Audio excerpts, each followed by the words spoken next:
Hey there YouTube friends, today I'm going to show you how my wife and I gave our kitchen a complete makeover for under $1,000. And at the end of this video I'll provide video links to show you some of the step-by-step processes we took to do it.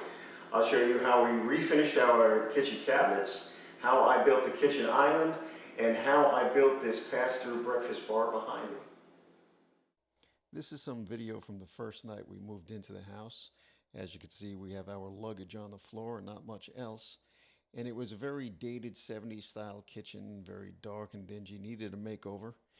And we had this big display cabinet here, and my idea was to remove the cabinet and make a pass-through into the den so we could see the fireplace and put a nice breakfast bar there.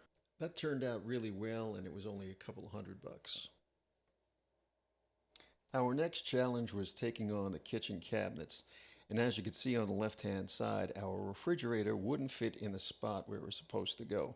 Had we put it there, we would have blocked off those cabinet doors in the drawer. So I decided to remove that cabinet, and I took one of the doors and just recycled it. So I would have a third cabinet door in this corner here, and I thought that would look really good. We used Valspar cabinet and furniture paint, which costs about $52 a gallon, and we applied 3 thin coats to the cabinets and the doors.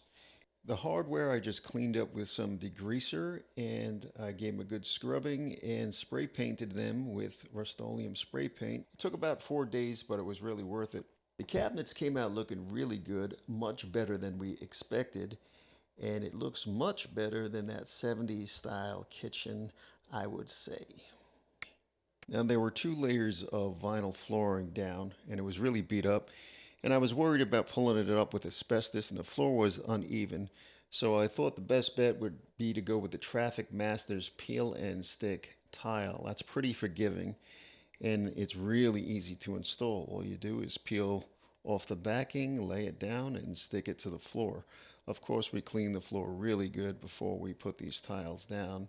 I used 3.5-inch MDF baseboard trim and 1/4 round to finish off the look. And the whole floor project cost under $350. My favorite project to do was the kitchen island. I bought these 2 base cabinets from Lowe's for $88 a piece. The butcher block countertop I got at Home Depot for $100, and the whole project cost $360. Fun project to do.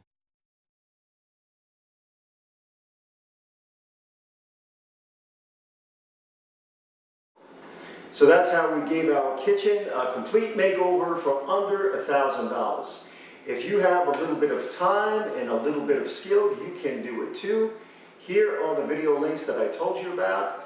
And as always, please subscribe. Happy home improvement. I'll catch you next time.